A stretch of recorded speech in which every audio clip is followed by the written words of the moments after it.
Bayangkan kita bisa menyembunyikan apa saja dari orang lain, pikiran, perasaan, bahkan niat buruk sekalipun. Tapi bagaimana jika ada yang selalu tahu segalanya? Ada yang tidak pernah bisa kita tipu? Dalam hidup, kita mungkin sering tanpa sadar membohongi diri sendiri, tapi jangan sampai kita berbohong kepada Allah. Di video ini kita akan mengupas bagaimana ketulusan di hadapan Allah membawa keajaiban dalam hidup kita. Yuk, simak dan renungkan bersama. Bismillahirrahmanirrahim. Yuridullahu bikumul yusra wa la yuridu bikumul usra. ولتكملوا العدة ولتكبروا الله على ما هداكم ولعلكم تشكرون. Alhamdulillah. Assalamualaikum warahmatullahi wabarakatuh. Alhamdulillah, segala puji dan syukur kepada Allah Subhanahu wa taala. Senang sekali bisa ketemu lagi dengan teman-teman semuanya, para pemuda-pemuda kesayangan Allah Subhanahu wa taala, insyaallah, amin. Salawat dan salam semoga terlimpahkan kepada Nabi besar Muhammad sallallahu alaihi wasallam. Allah Subhanahu wa taala berfirman, a'udzubillahi minasyaitonirrajim. Bismillahirrahmanirrahim. Wal 'asr innal insana lafi khusr illal ladzina amanu wa 'amilus shalihat wa tawassaw bil haqq wa tawassaw bis sabr. Pada dasarnya manusia itu dekat kepada kerugian, kecuali salah satunya adalah orang yang senantiasa mendengar nasihat-nasihat untuk memperbaiki dirinya. Salah satunya orang yang senantiasa mendengar nasihat-nasihat yang baik untuk menjadi lebih solih dan lebih bertakwa kepada Allah Subhanahu wa taala. Dan halaqah ilmu yang kita lakukan setiap pekan ini salah satu bentuk di antara nasihat-nasihat yang baik yang kita berbagi melalui majelis ilmu. Mudah-mudahan ini membuat kita tergolong di antara orang-orang yang qad aflahal mu'minun, orang-orang yang beruntung. Teman-teman, pada malam ini kita akan membahas seperti yang diposting di sosial media. Tadi juga disampaikan oleh MC kita, Buni. Kita membahas tema yang judulnya mungkin agak herei, agak kurang serius. Tapi insya Allah pembahasan kita pada malam ini insya Allah akan serius. Jadi saya tidak akan ketawa, karena biasanya juga gak ketawa, teman-teman yang ketawa ya. Kita akan membahas tentang apa? Ayo bareng-bareng, 1, 2, 3. Ini kayak acara kuis di TV ya.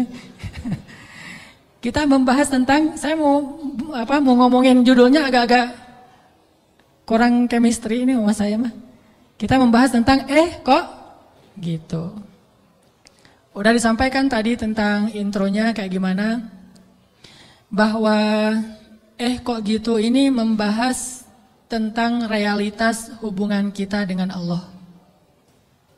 Tentang realitas hubungan kita dengan Allah. Yang kayak gimana? Ya gitu. Kita sering memuji-muji Allah dengan lisan kita, tetapi pujian kita itu enggak selaras dengan hati kita. Kita sering berzikir menyebut keagungan Allah dengan kalimat subhanallah, alhamdulillah, Allahu akbar, masya Allah, dan seterusnya. Kita memuji Allah dengan pujian-pujian yang indah, tetapi seringkali pujian itu tidak ada di dalam hati kita. Sehingga saya suka menyebut ini dengan istilah zikir yang agak-agak gombal. Kalau kita ngegombal kepada manusia, kadang dia percaya gitu. Seorang suami ngegombal kepada istri, tulus nggak tulus dia nggak ngerti. Yang penting dia bahagia dengan kata-kata yang indah gitu. Bapak kamu titik kan gitu kan? Selalu kan bapak kamu kan ya. Standar gombal, raja gombal di TV. Bapak kamu tukang parkir ya gitu. Kok tahu? Pasti gitu tuh. Ya soalnya dia sudah memarkirkan hatiku kepadamu gitu. Cewek mungkin gak percaya kali, cuman dia seneng aja dengan kata-kata kayak gitu kan. Atau mungkin ada juga yang percaya karena dia ngelihat kita kayaknya wajahnya wajah polos, nggak ada wajah tampang-tampang pembohong, apalagi playboy gitu ya.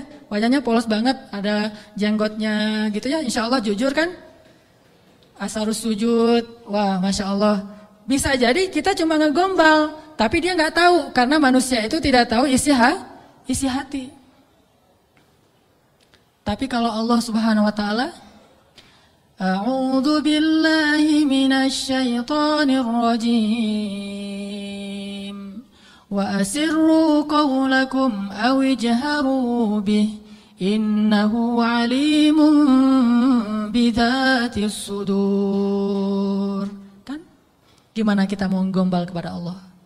Wa asirru qawlakum, kalian sembunyikan kata-kata kalian di dalam hati maksudnya. Awijharu bih, atau kalian tampakkan, kita ucapkan dengan lisan. Innahu alimun bidzatis sudur. Allah Maha tahu apa yang ada di dalam hati. Jadi nggak akan berhasil ngegombalin Allah tuh nggak akan berhasil. Kalau kita nggak jujur dengan lisan kita yang sesuai dengan hati kita, itu nggak akan terjadi keajaiban dalam hidup kita. Inilah realitas dari hubungan kita dengan Allah. Makanya Allah sering bilang ke kita seolah-olah, kok gitu? Barusan kamu bilang hasbi Allah, cukup bagi saya Allah. Tapi kok nggak cukup kalimat Allah itu menggetarkan hati?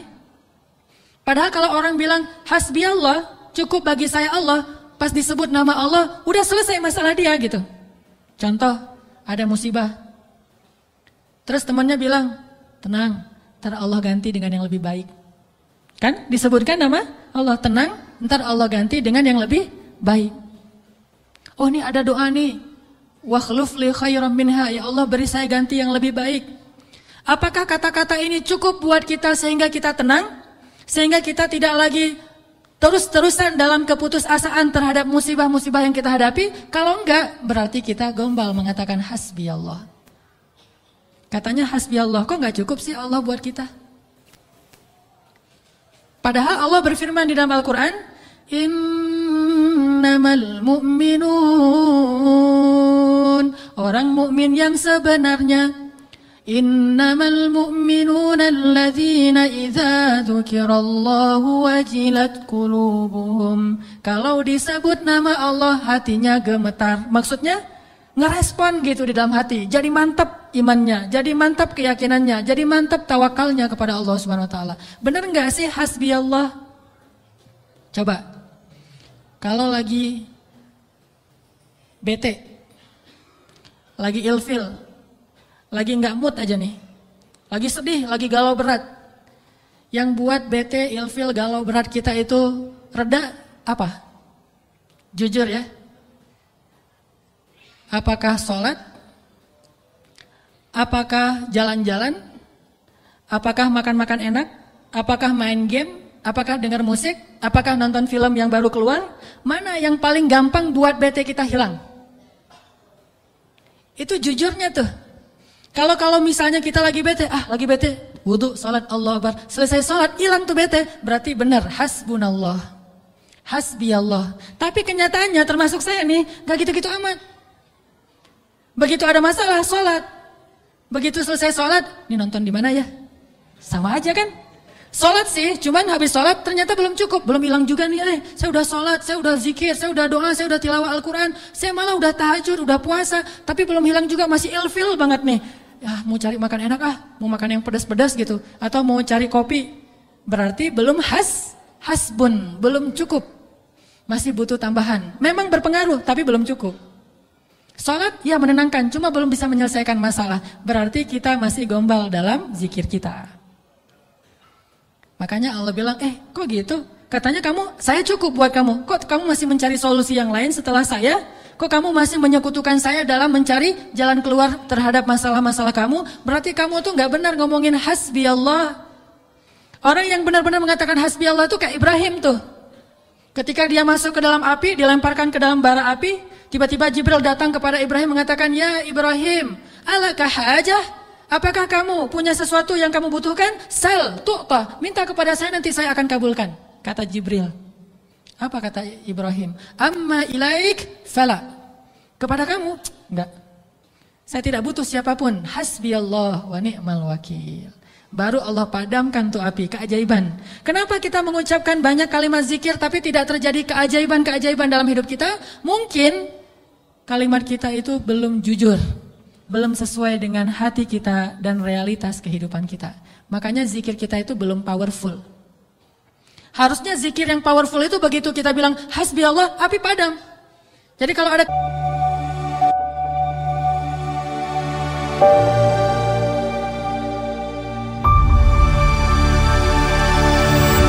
kebakaran, hasbiyallah, nggak butuh telepon pemadam kebakaran, selesai sudah. Kenapa kita telepon pemadam kebakaran? Karena kita belum hasbiyallah secara jujur. Ini benar nih, walaupun agak-agak, contohnya agak-agak lebay mungkin ya, tapi benar loh. Kenapa? Kita ketika nggak usah api yang membakar rumah lah, nggak usah kebakaran, hal sepele aja. Masalah perasaan, masalah lapar.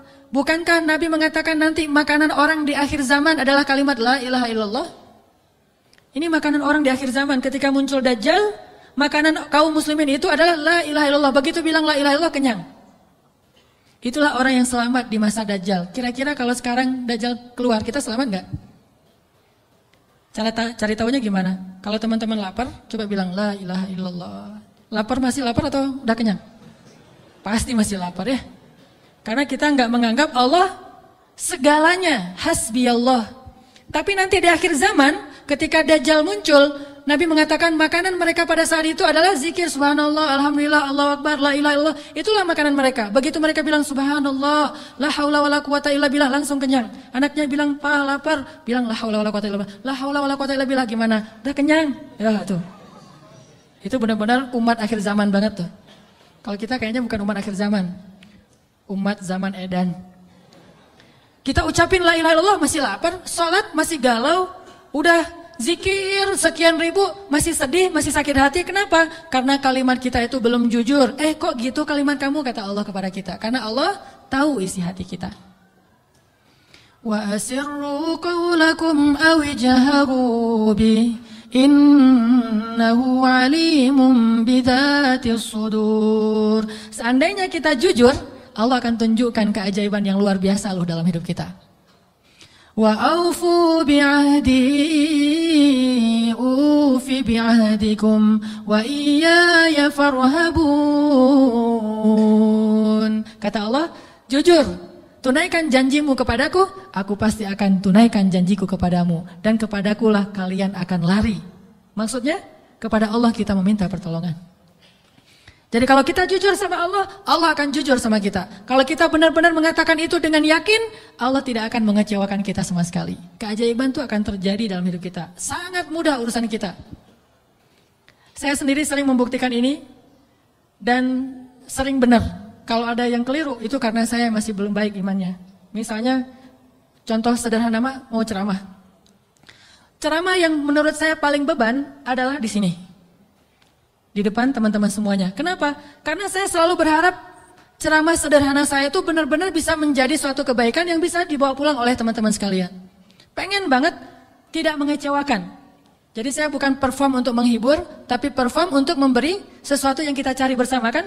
Kita cari ilmu, kita cari iman, kita pengen datang ke majelis taklim itu pengen tajdidul iman, memperbaharui iman. Maksudnya pulang dari sini tambah yakin pengennya kan gitu ya?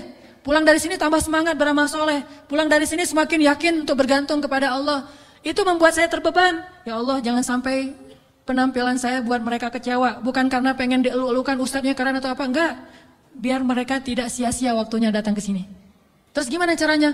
Saya akan berzikir. Salah satu zikir yang selalu saya baca, Rabbi syrah li sadri wa yassir li amri wahlul 'uqdatam min lisani. Dan wahlul 'uqdatam min lisani saya ulang berkali-kali. Kenapa? Saya khawatir saya tidak menyampaikan sesuatu dengan jelas dan baik sehingga teman-teman tidak memahami. Wa yassir li amri wahlul 'uqdatam min lisani yafqahuna qawli. Dan ternyata setelah membaca ayat atau zikir ini, Allah seperti memudahkan.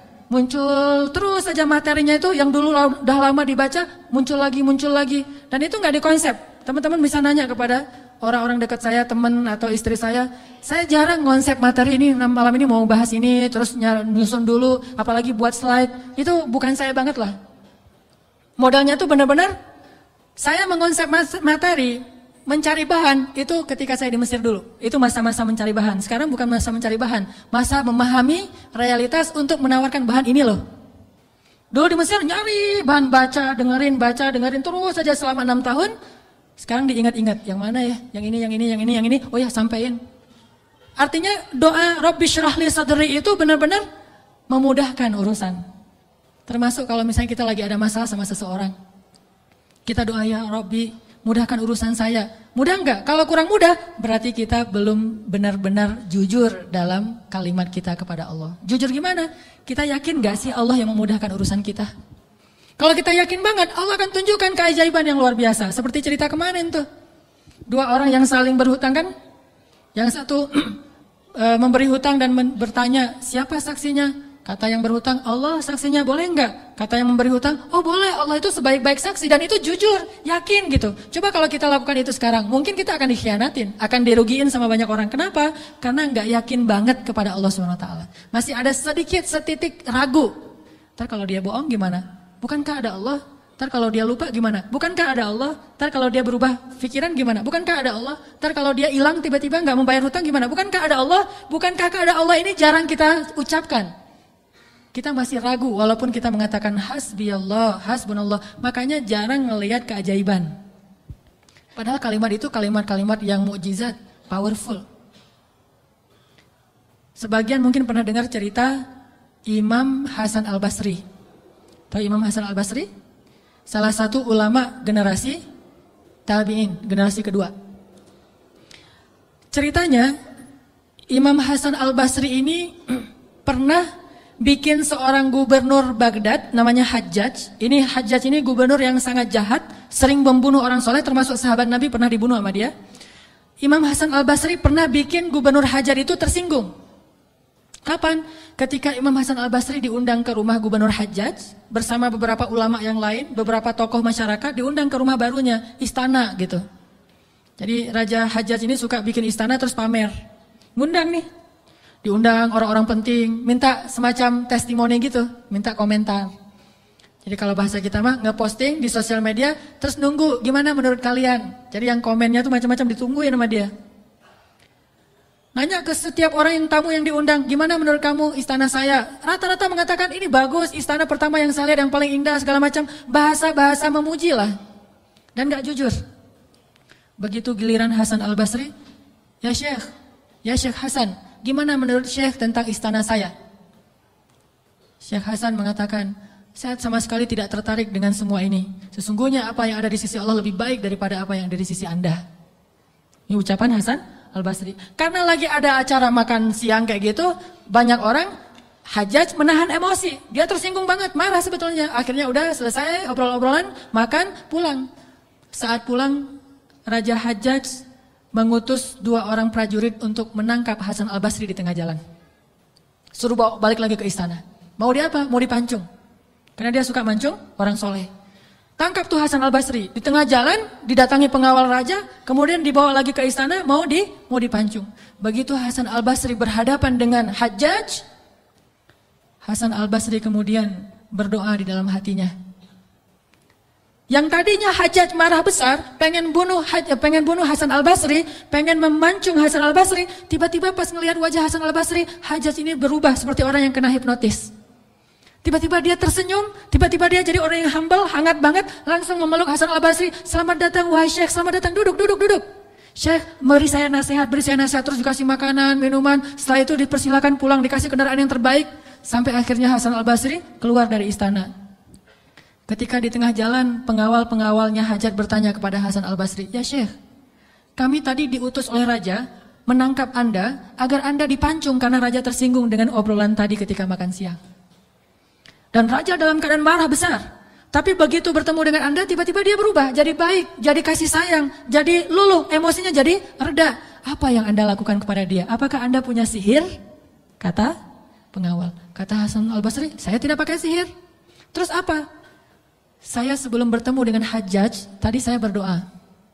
Apa doanya? Ya Rabbi, Engkaulah yang menggenggam hidupku. Kepadamulah aku berserah. Ya Rabbi, padamkanlah amarah di hati Hajjaj sehingga aku selamat, sebagaimana engkau mendinginkan api kepada Ibrahim sehingga dia selamat. Ini yang dibaca oleh Hasan Al-Basri. Ya Allah, padamkanlah amarah di hati Hajjaj sehingga aku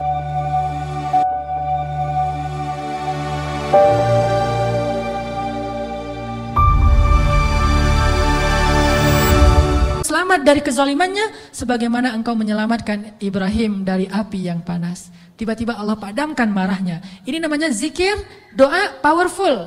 Kenapa? Karena hati Hasan Al-Basri itu benar-benar bergantung kepada Allah itu 100%. Gak ragu sama sekali. Gimana pun pengawalnya banyak, tidak membuat dia ragu kepada Allah. Allah lebih besar. Gimana pun kuatnya Hajjaj, tidak ragu kepada Allah. Allah maha kuat. Sehingga kalimat yang sesuai dengan hati, Allah tunjukkanlah keajaiban kepada Hasan Al-Basri. Langsung luluh, langsung berubah dari marah menjadi sayang kepada Hasan Al-Basri. Kenapa kita jarang melihat keajaiban? Karena ucapan kita itu belum selaras dengan hati kita. Gak yakin-yakin amat sama Allah. Sering bilang la haula wala quwata illa billah, tapi kita masih yakin ada kekuatan lain yang mempengaruhi hidup kita. Padahal kata Nabi kepada Ibnu Abbas, kalau semua orang berkumpul dan ingin menolong kamu, mereka tidak dapat menolong kamu kecuali dengan seizin Allah. Kalau mereka semua berkumpul ingin mencelakai kamu, mereka tidak bisa mencelakai kamu kecuali dengan ketetapan Allah. Allah, Allah, Allah, di tangannya lah segala kebaikan, di tangannya lah segala kerajaan.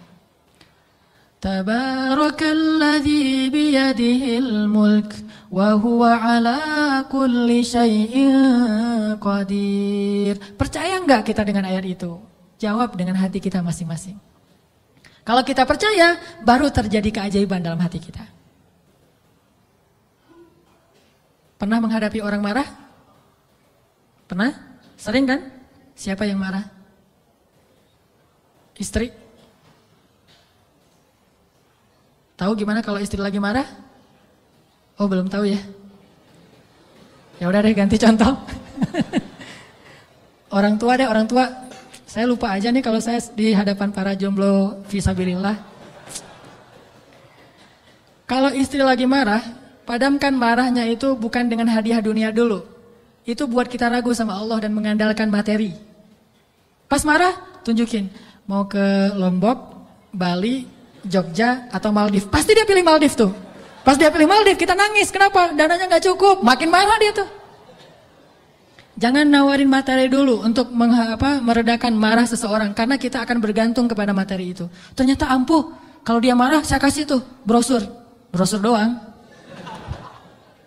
Kalau lagi marah, nonton yuk. Pelan-pelan reda marahnya, berarti efektif. Nonton cukup bagi saya. Pas lagi marah, ada kafe baru loh, enak tuh makanannya, terutama tuh misalnya green tea-nya, milkshake tuh paling enak tuh se-Bandung. Reda marahnya, milkshake cukup bagi saya, kan? Bukan hasbi Allah, hasbiya milkshake. Kenapa bisa gitu? Karena ketika kita mau meredakan marah seseorang itu kita menggunakan materi. Atau menggunakan bahasa-bahasa ngegoda, ngerayu, gombal tadi. Tapi kan lama-lama agak-agak habis juga ya bahan menggombal ya. Harus buka, jadi teman-teman bisa ke Gramedia mungkin beli buku dengan judul Kumpulan Gombal-Gombal Efektif. Udah teruji, banyak yang menggunakan gombal ini dan berhasil meredakan amarah. Mungkin, tetapi itu berarti kita tidak mendapatkan yang paling luar biasa. Sehingga suatu saat kita akan kewalahan sendiri. Berapa sering kita bisa memberikan materi, memberikan brosur, memberikan kafe, memberikan nonton, memberikan hiburan, entertain segala macam. Berapa sering? Coba sesekali ketika menghadapi seseorang yang marah, andalkan Allah. Pas mau ketemu orangnya, ya Rabbi, ya Rabba Ibrahim, wahai Tuhan Ibrahim, padamkanlah amarah istri saya, sebagaimana engkau memadamkan api bagi Ibrahim.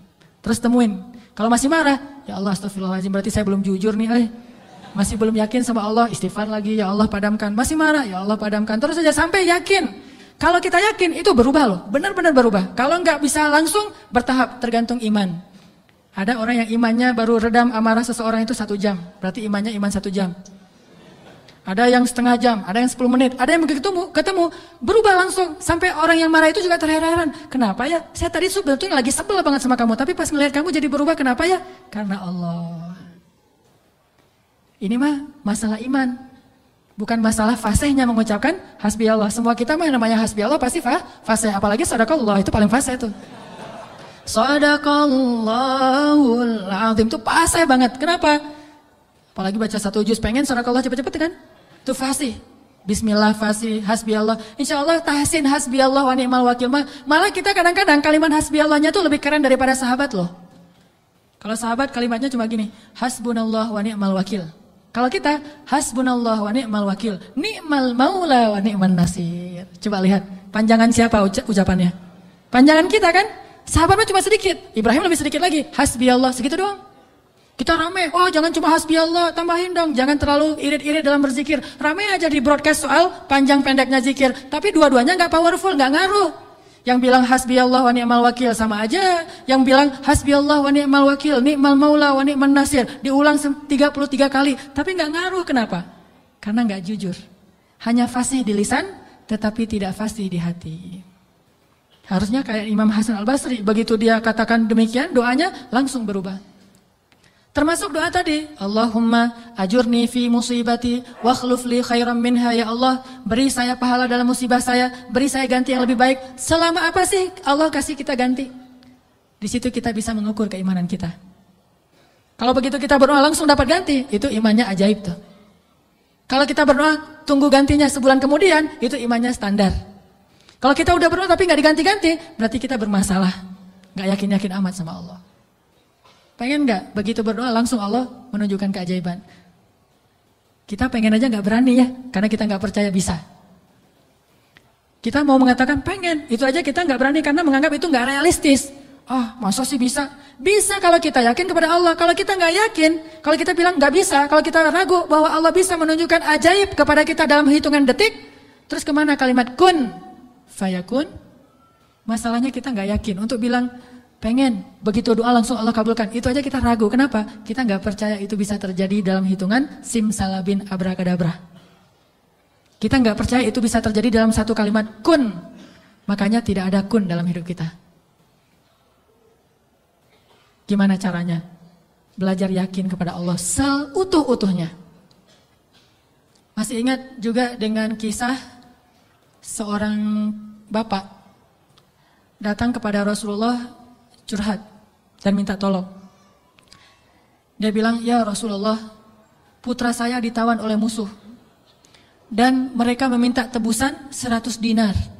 Kalau saya nggak ngasih uang 100 dinar, putra saya akan dipenggal, akan dibunuh ya Rasulullah. Sedangkan saya orang miskin. Jangankan 100 dinar, 100 dinar itu mungkin sekarang sekitar 250 juta. Mahal, saya nggak punya uang sebesar itu ya Rasulullah, untuk makan aja susah, terus gimana ini ya Rasul? Waktu itu Rasulullah juga nggak punya apa-apa untuk diberi. Sahabat-sahabat banyak yang keluar negeri untuk berdakwah, sehingga orang-orang kaya kayak Utsman, Abdurrahman lagi nggak ada. Terus nolongnya gimana nih? Nabi kasih satu zikir. Kata Nabi, Pak, banyak-banyak mengatakan la haula wala quwata illa billah.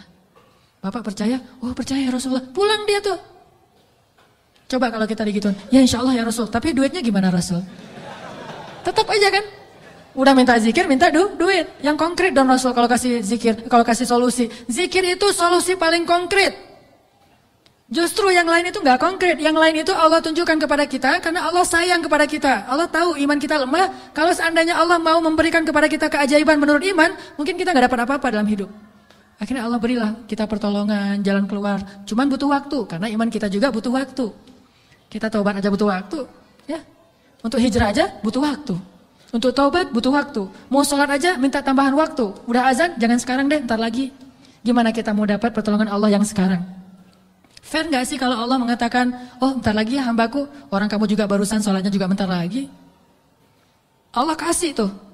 Begitu Nabi bilang, ucapkan banyak-banyak membaca la haula wala quwata illa billah. Dia yakin langsung mengatakan, oh ya insya Allah. Yakin gitu, akan terjadi keajaiban. Bukan, ya ada Utsman gak Rasul? Enggak. Abdurrahman bin Auf rumahnya di mana ya? Enggak nanya-nanya orang kaya. Udah aja yakin. Pulang dia tuh. La haula wala quwata illa billah. La haula wala quwata illa billah. La haula. Artinya apa? Tidak ada daya dan upaya dari makhluk. Allah lah yang maha kuasa. Pulang ke rumah, istrinya nungguin. Pak gimana? Udah ketemu Rasulullah. Dapat solusinya, dapat uang pinjaman dari siapa? Enggak. Terus gimana? Nabi ngasih kita solusi yang lebih baik daripada itu. Apa? Ucapkanlah la haula wala quwata illa billah. Istrinya enggak protes, langsung bilang, oh ya, langsung la haula wala quwata illa billah. Berdua tuh la haula wala quwata illa billah. Enggak ada, ya kirain duit 100 dinar. Enggak sama sekali, yakin.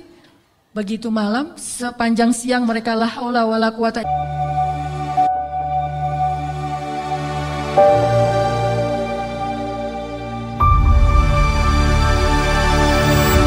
illa billah. Malam hari tiba-tiba putranya pulang.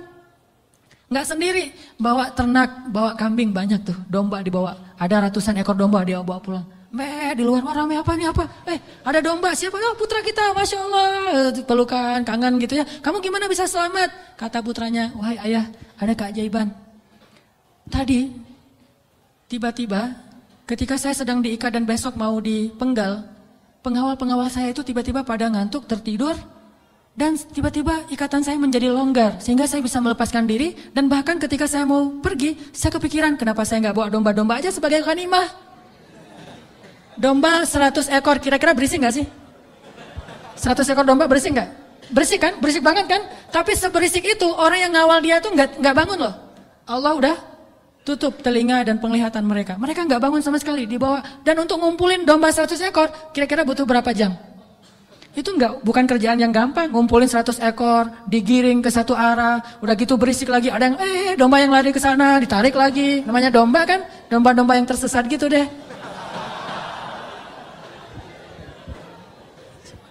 Gimana coba? Tapi pengawalnya nggak bangun sama sekali, sampai ke rumah pengawalnya mungkin belum bangun, atau mungkin nggak akan bangun lagi kali.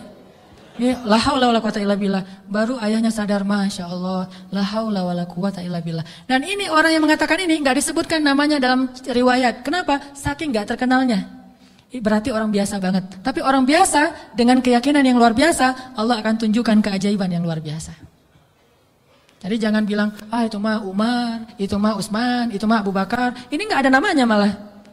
Cuma disebut ja'a rajulun, ada seorang laki-laki datang kepada Rasul. Gitu doang.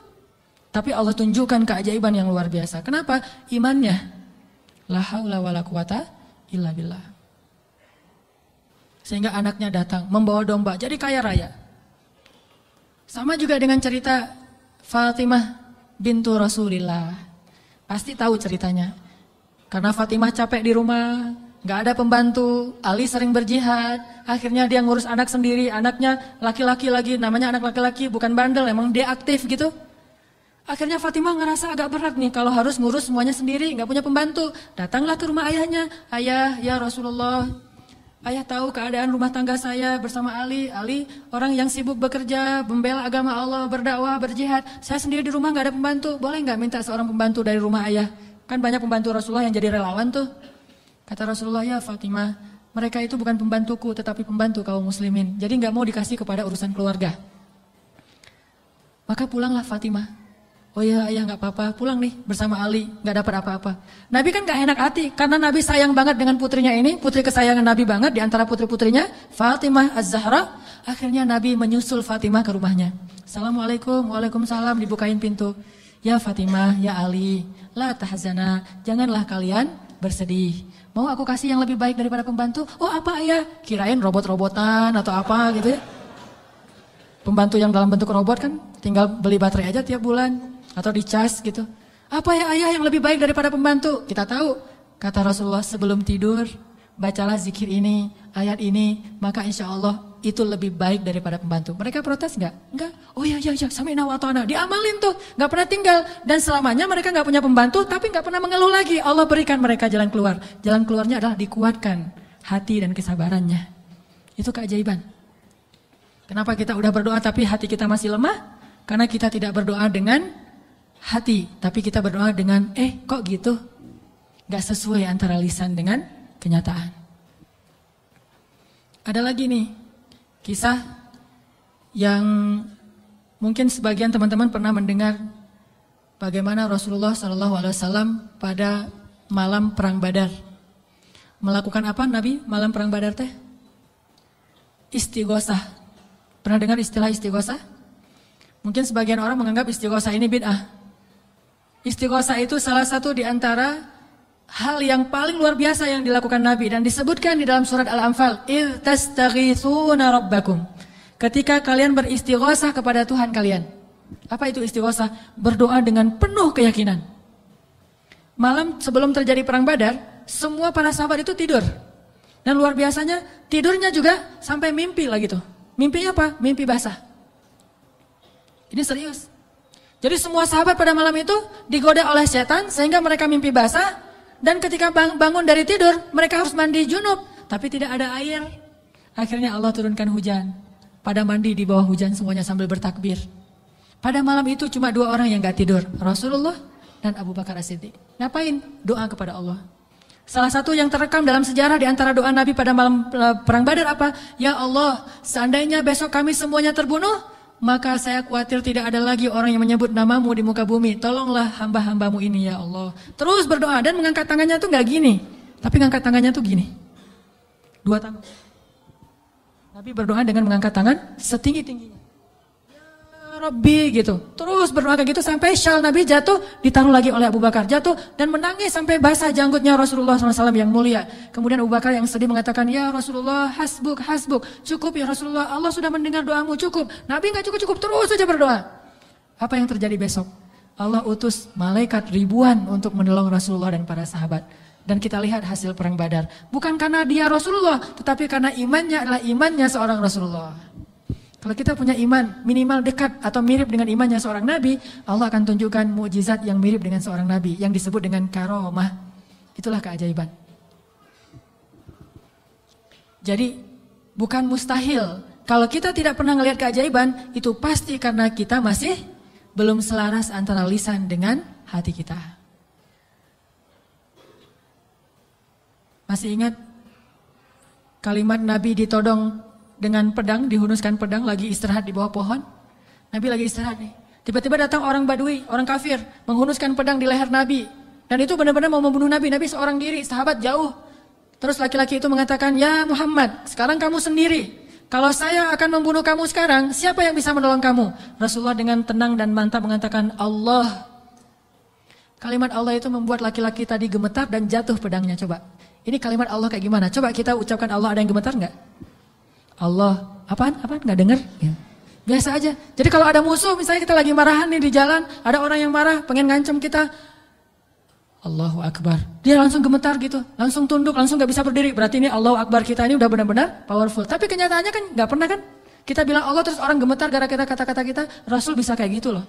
Jadi kalimatnya sama yang kita ucapkan dengan yang Rasulullah ucapkan, tetapi hatinya beda.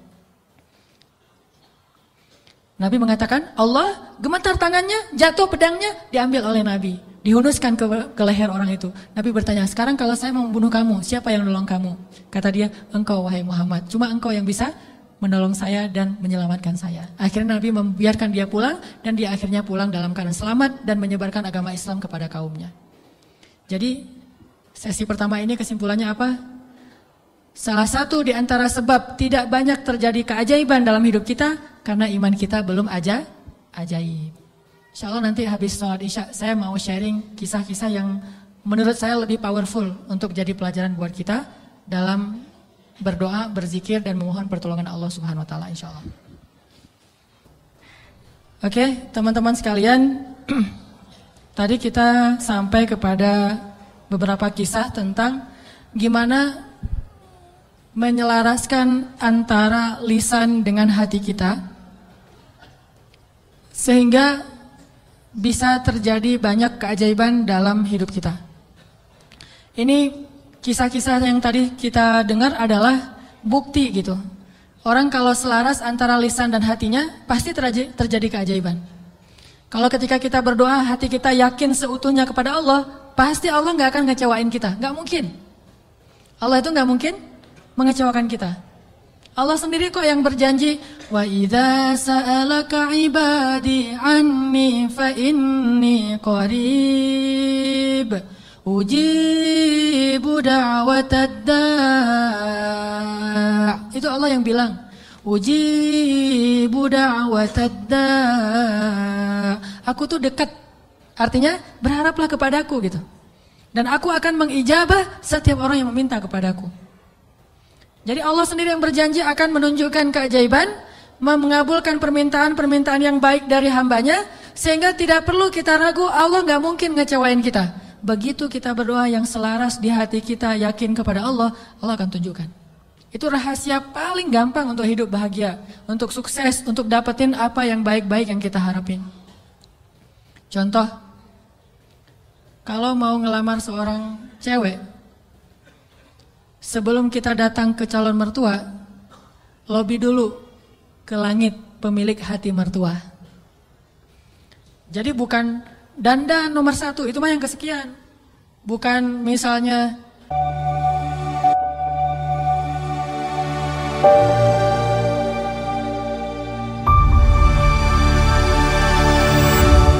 bawa CV yang bagus, isi CV-nya teh. Kalau perlu tanggal lahirnya diedit biar nggak terlalu ketuaan gitu ya. Cuma diedit 1 angka doang, angka terakhir yaitu tahun. Kemudian pekerjaan, wira swasta.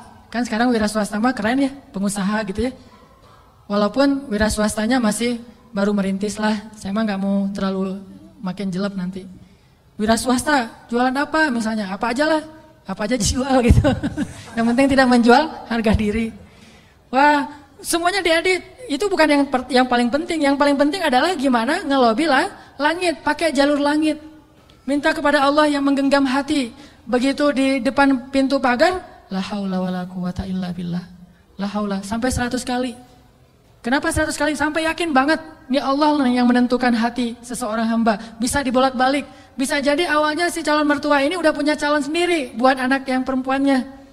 Mungkin lebih tajir, mungkin lebih keren, mungkin lebih berewokan, lebih nyuna gitu ya. Kita mah seadanya. Udah pakai wak doyok juga belum tumbuh-tumbuh. Ya gimana, udah begitu takdirnya kan, terimalah kenyataan. Akhirnya orang tua, calon mertua tadi yang udah punya rasa srek kepada yang lain, tiba-tiba berubah pas ngelihat kita. Wah, ini nih calon menantu saya nih. Kita baru mau ngomong, udah tenang aja. Kamu bukan hanya akan saya berikan anak saya, juga domba-domba gitu ya. Kan la haula wala quwata illa billah. Dikasih modal nikah, dikasih mahar, disiapin semuanya, dimudahin banget. Kenapa? La haula wala quwata illa billah. Itu lebih penting daripada mahar, lebih penting daripada bawa kendaraan apa walaupun minjem, lebih penting dari apapun. Lobi Allah dulu, pemilik segala hati hamba. Itu berlaku banget. Jadi kalau selama ini masih belum beruntung, berarti kurang la haula wala quwata illa billah. Tips supaya mengakhiri masa jomblo, yakin sama Allah, banyak-banyak la haula wala quwata illa, dan berani datang kepada calon.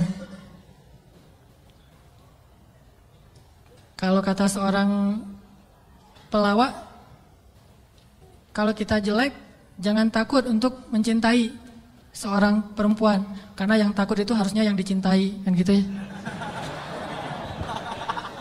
Kita mah nggak usah takut, yang dicintai yang takut. Yang datang ke saya kok wajahnya gini. Tapi itu mah cek cak lontong. Cari ini cak lontong. Oke. Sama juga kalau misalnya seorang istri pengen membujuk suaminya. Membujuk ngapain nih? Membujuk tambahan saldo. Ini udah akhir bulan nih, tanggal 31, pakai la haula wala quwata illa billah. Itu ngaruh banget. Sambil senyum, sambil la haula wala quwata illa billah. Oh ngerti mah, besok ditransfer gitu ya. Gak usah bilang, "Pak, uang bulanan," gak usah. Bilang aja la haula wala quwata illa billah. Lobi Allah sehingga dia jadi sayang sama kita, dikasih lebih. Jalan ke mall, lobi Allah supaya dia sayang sama kita, dikasih lebih. Jadi dibeliin apa. Ini semuanya karena kita yakin sama Allah yang maha kaya. Saya pernah dulu di tablik. Awal-awal saya dulu hijrah dari hidup gak jelas menjadi agak jelas. Saya waktu SMA juga masih belum jelas. Suka sama cewek tapi gak pernah disukai. Mungkin saya mirip dengan kata-kata Cok Lantong tadi kali ya. Suka, alhamdulillah gara-gara saya gak diterima, akhirnya saya gak pernah pacaran. Itu bukan karena saya gak mau pacaran, karena nasib aja. Jadi akhirnya gak bisa pacaran. Nah, pas sudah jelas gara-gara datang jamaah tablik berdakwah di sekolah saya, akhirnya saya masuk ke tablik yang khuruj 3 hari, 40 hari. Di tablik itu ada pelajaran tauhid yang menurut saya bagus ya, inspiring gitu. Kalau kita lagi makan nih, kan makannya tuh rame-rame tuh, pakai talam gitu kan, makan rame-rame. Terus ada petugas khidmat namanya yang ngasih-ngasih lauk, nasi, ikan segala macam. Jadi SOP di tablik, kalau kita lagi makan, mau minta tambahan makanan, nasi, ikan atau lauk, itu nggak boleh minta kepada yang khidmat. Kita ngomong, Allah, ikan, Allah. Datang tuh ikannya. Wah ini ikan, Masya Allah, Allah kasih datang ikan. Di situ belajar tauhid tuh. Ternyata kuahnya kurang. Allah, kuah, Masya Allah, kuah, Masya Allah. Datang tuh kuah tuh. Soalnya orangnya dengerin gitu ya. Tapi walaupun ini agak-agak menurut sebagian orang aneh, justru di situ kita belajar yakin sama Allah.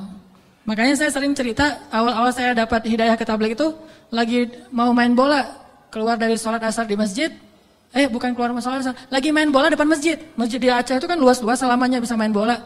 Ada orang main bola, ada sapi yang lagi ngerumput, karena saking luasnya halaman masjid. Udah gitu, lagi main bola dipanggil sama seorang jamaah tabligh dari Pakistan. Dia nyebutnya Maulana gitu. Orang tabligh kan kalau udah level ilmu tertentu disebut Maulana. Maulana ini manggil saya, come here gitu. Saya datang, saya waktu itu masih anak muda gak jelas gitu. Duduk di sebelah dia tanya, dia tunjuk-tunjuk ke langit gitu. Gak bisa bahasa Indonesia, saya bilang, kenapa? Oh langit, saya bilang, langit Allah cipta, kata dia. Terus tunjuk ke pohon, saya bilang pohon Allah cipta. Dia tahu bahasa Indonesia cuma satu kalimat, Allah cipta. Pohon Allah cipta, saya tunjuk anak-anak, dia nunjuk anak-anak, oh orang Allah cipta. Itu aja selama setengah jam. Begitu setelah setengah jam Allah cipta, tiba-tiba saya ngerasa kayak ada yang masuk ke dalam hati saya tuh sejuk banget. Saya langsung pergi wudu, saya sholat kayak orang dihipnotis gitu. Sholat asar sendiri, udah selesai sholat asar sendiri, dia temukan dengan tabligh yang ada di situ, orang lokal, masuklah saya ke tabligh, khuruj 3 hari. Pulang ke rumah, saya dianggap orang aneh oleh orang tua saya. Wah kamu gak boleh ke masjid lagi, kenapa? Kamu sekarang aneh. Aneh apa? Udah rajin ke masjid. Rajin ke masjid aneh dulu teh.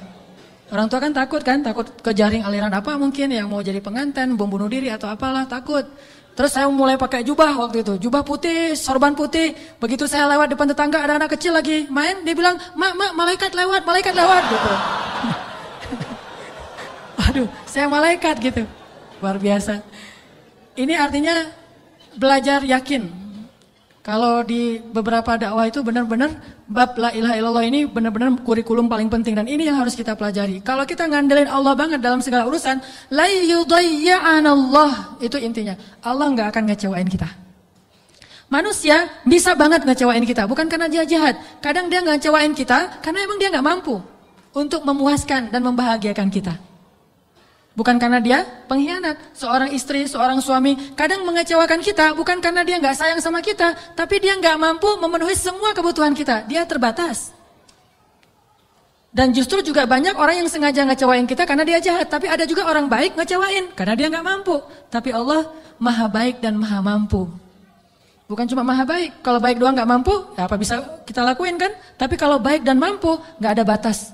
La haula wala quwata illa billah. Keajaiban-keajaiban yang luar biasa terjadi dalam hidup kita kalau kita mengandalkan Allah, selaras antara lisan dengan hati kita. Saya pengen nanya ke teman-teman, teman-teman pernah lupa? Sering ya? Lupa apa misalnya? Lupa diri. Kadang kita perlu lupa, ngelupain mantan. Baper ya. Karena lupa ini adalah solusi. Melupakan mantan itu benar-benar solusi yang paling konkret. Karena kalau nggak bisa lupa, kita nggak bisa move on. Dan kalau nggak bisa move on, kita nggak bisa ketawa. Kalau nggak bisa ketawa, kita nggak bahagia. Pernah lupa kan? Lupa pelajaran, lupa ayat Al-Quran. Kayaknya kalau lupa ayat Al-Quran sering nih, terutama di juz-juz di tengah. Soalnya belum hafal. Jadi pasti lupa. Kalau teman-teman lupa, apa yang teman-teman lakukan? Kalau lupa gimana? Diingat-ingat. Diingat-ingat. Berapa lama butuh waktu untuk sampai ingat lagi? Kadang cepat, kadang lama ya. Ada tips dari ulama Al-Azhar. Setiap kita ujian di kampus di Al-Azhar itu selalu ulama tuh syekh, doktor, profesor masuk ke ruang-ruang kelas kita bilang gini, ya abnai, wahai anak-anakku. Ini indahnya ujian di Mesir itu gitu. Bukan cuma ujian tulis, tapi dapat nasihat lagi mau ujian. Nasihatnya jangan nyontek ya, bukan. Nasihatnya apa? Ya abnai, panggilannya lembut, wahai anak-anakku. Kalau nanti kalian mau kerjakan soal, jangan lupa bismillah. Kalau kalian lupa, jangan lupa. Kalau kalian lupa, ucapkanlah istighfar dan salawat. Allah akan mengembalikan ingatan kalian. Karena tidaklah seseorang itu lupa kecuali karena dosa-dosa, maka istighfarlah. Itu nasihat yang setiap tahun saya dengar kalau mau ujian. Jadi ngena banget gitu. Akhirnya saya praktekkan tuh. Wah, ini benar nih tips yang luar biasa. Lupa nih mau nulis, ini jawabannya apa ya? Ini di bukunya halaman berapa atau yang kata-kata siapa gitu? Astagfirullahaladzim, Allahumma sholli ala Sayyidina Muhammad. Ingat. Kadang-kadang juga nggak ingat sama sekali, udah berkali-kali salawat. Soalnya bukunya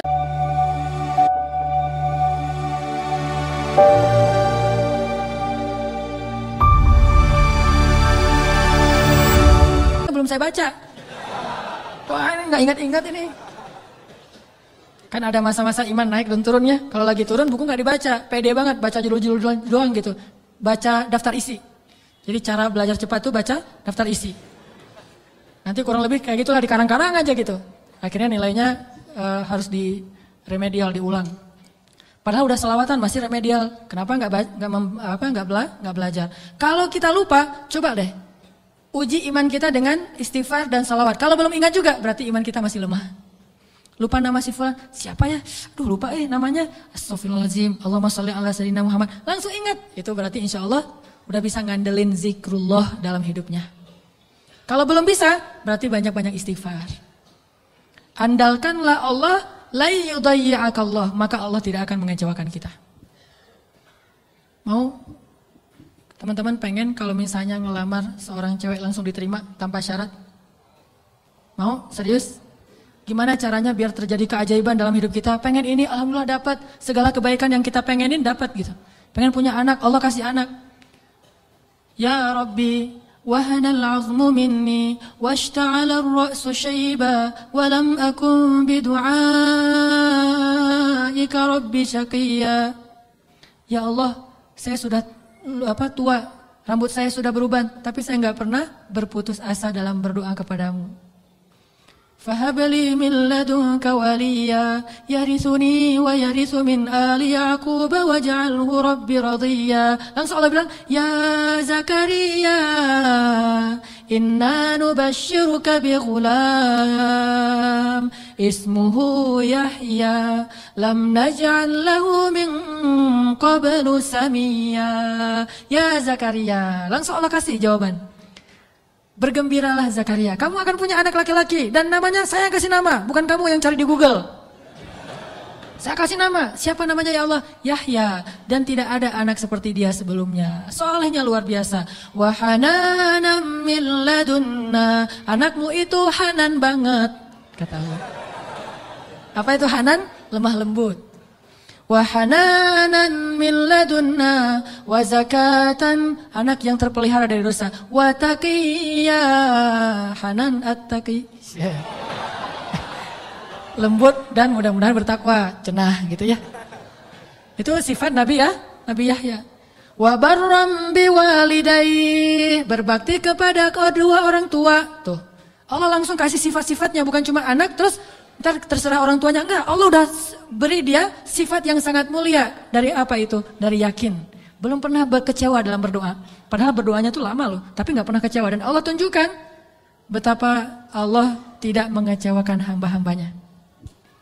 Wa barram biwalidayhi wa lam yakun jabbaran 'asiyya. Dia anak yang berbakti, tidak pernah berlaku kasar dan tidak pernah berbuat dosa. Bayangin, anak gak pernah berbuat dosa sampai akhir hayatnya. Yahya alaihissalam. Wassalamun alaihi yawma wulida wa yawma yamutu wa yawma yub'atsu hayya. Dia selamat ketika dia lahir dan ketika dia wafat dan ketika dia dibangkitkan. Dijamin masuk surga anaknya. Belum lahir udah dibilangin kayak gitu. Hasil dari mengandalkan Allah, yakin sama Allah. Dikasih, tenang aja. Aduh udah 10 tahun nikah belum dikasih anak, tenang. Nabi Zakaria kayak gitu, Nabi Ibrahim juga kayak gitu. Ada perempuan yang dulu pernah saya kisahin di zaman Nabi Musa. Ya Rahim, ya Rahim. Tapi dengan yakin ngomong kayak gitu. Coba kita bilang ya Rahim tapi gak yakin. Gak dapet tuh. Takdirnya gak akan punya anak. Tapi karena dia ya Rahim terus. Tiba-tiba Allah mengubah takdir. Sesungguhnya rahmatku lebih luas daripada takdir. Andalkan Allah. Gimana caranya biar kita dapat keajaiban? Buat Allah percaya sama kita. Itu tips yang paling penting. Buat Allah percaya sama kita. Kalau Allah udah percaya, udah selesai. Kalau Allah udah radhiyallahu an, Allah udah ridho, Allah udah percaya, Allah udah mengatakan kita siddiqun. Apa itu siddiq? Orang yang benar. Berarti Allah akan tunjukkan banyak sekali kebaikan dan keajaiban dalam hidup kita. Buat Allah percaya sama kita. Sehingga Allah menyebut kita orang yang benar. Ulaika humus shadiqun. Dia itu orang yang benar. Wadhkur fil kitab Ibrahim innahu kana siddiqan nabiyya. Ibrahim itu hambaku yang siddiq. Wadhkur fil kitab Idris innahu kana siddiqan nabiyya. Hambaku Idris itu adalah hamba yang siddiq. Makanya Allah tunjukkan banyak keajaiban. Idris meninggalnya di mana? Wa rafa'nahu makanan 'aliyya. Kami angkat Idris ke tempat yang tinggi, yaitu ke langit kelima. Jadi ceritanya malaikat maut datang kepada Idris, pengen nyabut nyawa Idris. Kata Idris, wahai malaikat maut, jangan cabut nyawa saya sekarang. Terus gimana? Saya minta waktu gitu. Akhirnya malaikat maut ini mengatakan, saya tidak bisa memberi kamu waktu. Kalau perlu kamu naik aja ke langit. Begitu dia naik ke langit 5, kata malaikat maut, disinilah ajalmu. Sehingga Nabi Idris itu meninggalnya bukan di bumi. Kuburannya itu bukan di tanah, kuburannya itu di langit. Satu-satunya manusia yang diwafatkan di langit adalah Idris. Sedangkan Isa belum wafat. Kalau Idris diangkat ke langit dan diwafatkan, Isa diangkat ke langit dan Allah biarkan sampai nanti akan datang kembali di akhir zaman. Kalau Idris wafat, cuma wafatnya di langit. Coba. Keajaiban. Kenapa? Innahu kana siddiqan. Karena dia siddiq, Allah percaya, Allah kasih dia keajaiban. Begitu juga dengan Ibrahim. Gimana cara Ibrahim buat Allah percaya sama Ibrahim? Sehingga ketika Ibrahim dalam keadaan terdesak, Allah kasih keajaiban. Ya nar, kuni bardan wa salaman ala Ibrahim. Wahai api, jadilah kamu sejuk dan selamat bagi Ibrahim. Langsung sejuk, apinya membara-bara sampai kayu bakarnya habis, tapi Ibrahimnya dalam keadaan selamat. Kayak di ruang AC. Kenapa? Karena Allah udah percaya sama hatinya Ibrahim. Gimana cara Ibrahim membuktikan dan membuat Allah percaya kepada dia? Nabi Ibrahim membuktikan itu di waktu-waktu yang sulit, bukan di waktu yang mudah. Jadi bukan hanya dengan sholat Allah akan percaya sama kita. Tapi ketika kita dapat masalah, siapa yang kita andalkan? Kalau kita mengandalkan Allah dan senantiasa kayak gitu dalam kesabaran, tidak berputus asa kepada Allah, yakin Allah gak akan ngecewain kita, Allah akan percaya sama kita. Dan saat Allah percaya, Allah tunjukkan keajaiban. Nih kisah Ibrahim yang luar biasa yang dulu sering kita baca. Ibrahim itu by the way orang mana? Orang mana Ibrahim teh? Orang Irak. Ibrahim aslinya dari Irak. Dari Basrah. Mirip dengan Imam Hasan Al-Basri, Basrah. Jadi Ibrahim itu orang Irak. Lalu berdakwah di Irak di usia 17 tahun tuh udah mulai kayak kita lah anak ABG tapi udah hijrah. Hijrah pemikiran tapi bukan hijrah dari dosa kepada yang baik. Hijrah pemikiran. Dari awalnya mikirnya macam-macam, agak liar gitu. Wah ini Tuhan saya, yaitu matahari. Ini Tuhan saya, yaitu bulan. Ini Tuhan saya, yaitu bintang, kan liar ya. Sampai akhirnya ini semuanya tenggelam. Tuhan saya adalah pencipta semua ini. Dan di usia segitu beliau ditaruh di dalam api dan yakin banget kepada Allah. Dia punya seorang ayah namanya Azar. Azar ini seniman nyeleneh. Kalau seniman doang masih mending kan? Ini udah seniman nyeleneh. Kalau seniman doang dia dengan artnya, dengan seninya itu hak dia. Tapi ketika dia nyeleneh, gimana? Dia membuat patung lalu menyuruh orang untuk menyembah patung buatannya. Dan dia juga tokoh agama yang ngajarin cara nyembah patung buatannya, ngajarin doa-doanya. Sehingga orang menyembah patung buatan Azar. Lalu dia punya kedudukan di sisi rajanya, Namrud. Sehingga ketika anaknya berdakwah di sana, kedudukan Azar ini terancam, akhirnya dia diusir. Ibrahim diusir dari Irak, disuruh pergi atau dibunuh. Akhirnya berangkatlah Ibrahim bersama 2 orang. Satu istrinya yang terkenal sangat cantik. Sampai para ulama mengatakan, belum pernah Allah menurunkan seorang wanita cantik di muka bumi secantik Sarah. Itu perempuan paling cantik yang pernah ada di muka bumi. Kalau yang paling sempurna, Asia, Maryam, Khadijah, Fatimah. Tapi kalau yang cantiknya kayak Nabi Yusuf, itu Sarah tuh. Kalau laki-laki ganteng, Yusuf. Kalau perempuan cantik itu Sarah. Simbol kecantikan perempuan di muka bumi. Bukan siapa yang di Mesir teh? Cleopatra. Cleopatra kalau di film-film mah agak-agak hitam ya. Kurang menurut saya mah.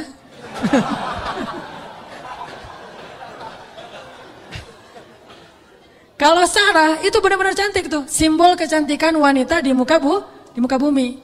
Nanti kalau punya anak jangan lupa kasih nama Sarah. Sarah. Nah, ditemani oleh Sarah, istri tercantik.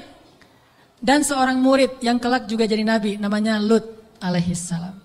Lut masih muda, masih ABG, baru belajar kepada Ibrahim. Jalan nih bertiga, dari Irak menuju ke Palestina. Di tengah jalan, lewat Mesir, Raja Mesir jatuh cinta kepada Sarah, namanya juga cewek cantik.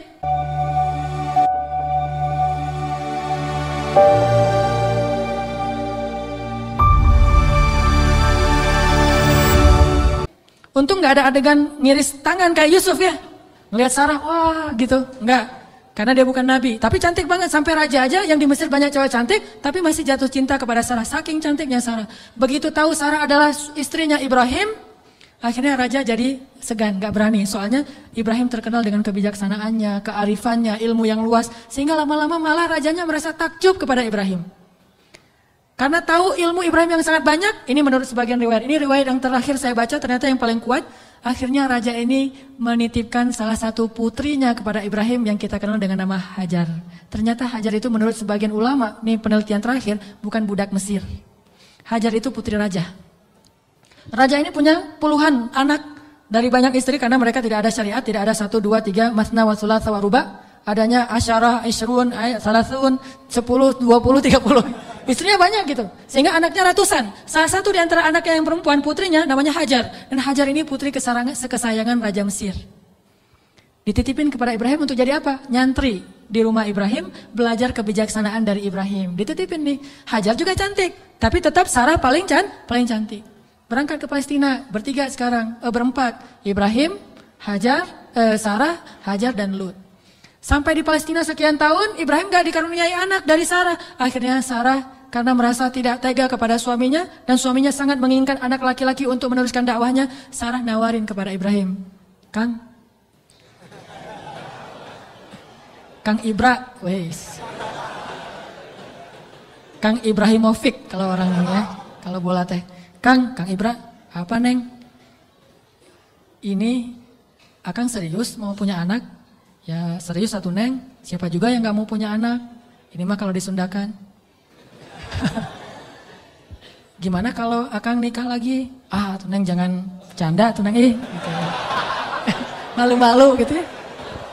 Ini senang dicerita yang gini-gini nih. Padahal saya bukan mau ngomongin ini ya, tentang la haula wala quwata illa billah, cuman agak-agak banyak gimmicknya. Jangan bercanda, udah gak usah ngomong yang gitu-gitu, gak lucu. Ini emang gak lucu kan, serius. Sambil menitikkan air mata ya. Enggak. Terus maksudnya gimana? Gimana kalau dengan Hajar? Hajar udah belajar lama dengan Ibrahim. Dan udah ketahuan oleh Sarah, Hajar ini perempuan yang soleha, yang baik, yang bijaksana. Cocok insya Allah untuk Ibrahim. Dan dia lebih muda jauh. Akhirnya Nabi Ibrahim meminta petunjuk dari Allah. Kalau di kita mah sholat galau teh ya. Istikharah. Sholat galau dulu, kalau dulu Nabi Ibrahim minta petunjuk Allah, akhirnya Allah menyetujui. Ya udah, Sarah, udah dapat petunjuk dari Allah. Gimana jawaban Allah? Ya, aku sih terserah kamu. Atau aku sih yes, nggak tahu kalau kamu gitu ya. Ya udah, kalau Mas Anang yes, saya juga yes gitu. Akhirnya yes, nikah nih sama Hajar. Udah nikah sama Hajar, langsung Hajar mengandung anak Ismail. Maka kami berikan kepada dia Ismail, anak yang ghulaman halima, anak ghulamun halim, anak yang sangat lemah lembut dan cerdas dan perasaannya peka gitu. Itulah Ismail. Sangat sabar. Punya Ismail kecil, namanya calon nabi kan ganteng. Nih by the way lagi ya, gak ada nabi yang jelek.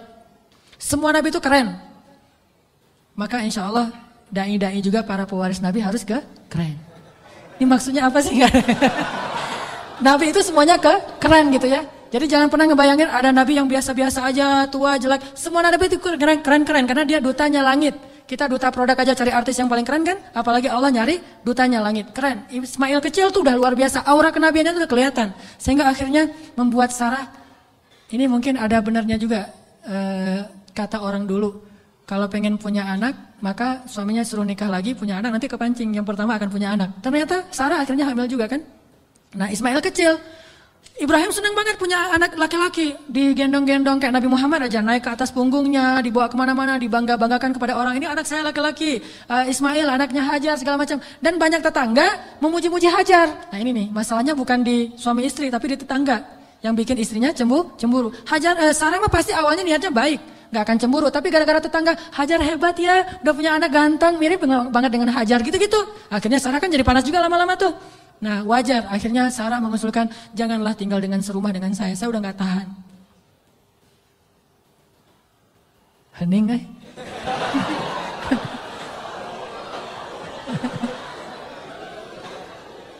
deg-degan dengan kayak gini, kayak film horor. Kata Sarah, wahai, bukan wahai, Kang Ibra, Neng teh udah gak tahan serumah sama Hajar. Kenapa tuh Neng? Ya semua tetangga muji-muji Hajar. Aduh Neng teh apa itulah. Oh ya udah, minta lagi petunjuk Allah. Akhirnya Allah kasih perintahnya apa? Pindah rumah. Tapi nggak tanggung-tanggung, pindah kota, pindah negara dari Palestina ke Saudi Arabia. Dulu namanya Bakkah. Wahai Ibrahim, bawa Hajar dan anakmu ke sebuah lembah Bakkah. By the way, perjalanan dari Palestina ke Mekah butuh waktu 2 jam naik pesawat.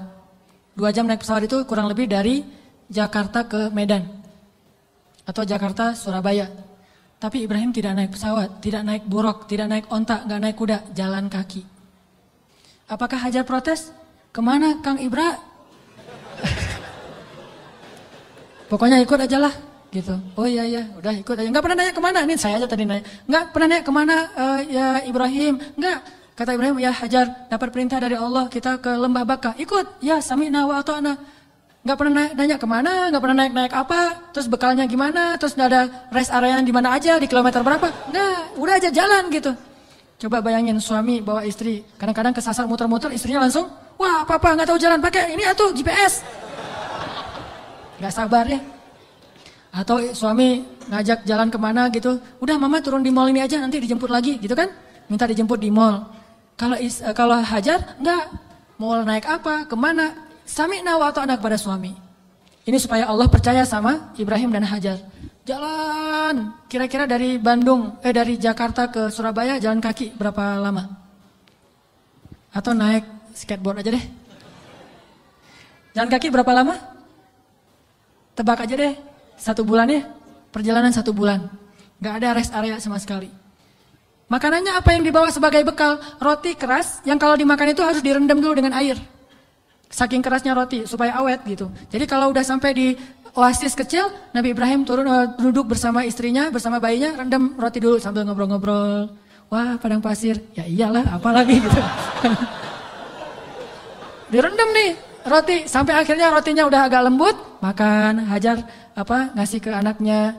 Udah gitu jalan lagi, sebulan bayangin, gak pernah nanya kemana sih Ibrahim, ini nyasar kemana sih kita, gak bawa peta gitu, gak sama sekali, jalan aja, sami'na wa ata'na. Begitu sampai di sebuah lembah, yang kata Allah, biwadin ghairi dhi zar'in 'inda baitikal muharram, di sebuah lembah yang tidak ada pohon apapun, pohon yang di tempat lain di padang pasir aja tumbuh, ini gak tumbuh sama sekali, saking tandusnya.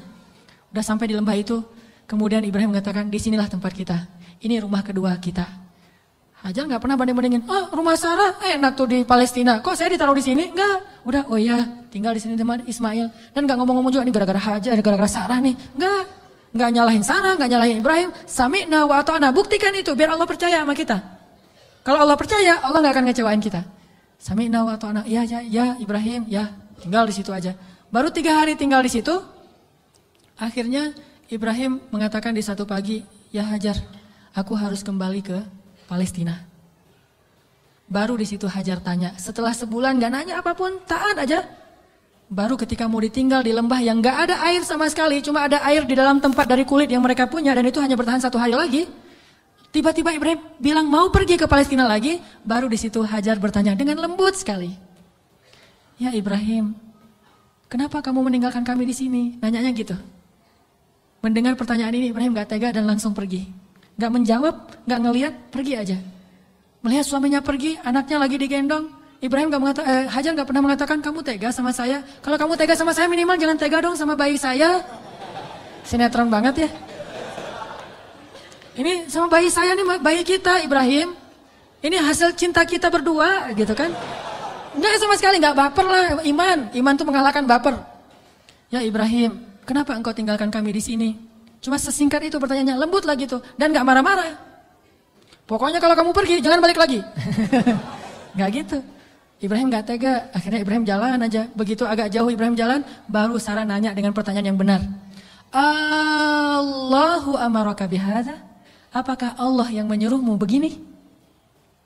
Allah, jadi kalau A-nya panjang itu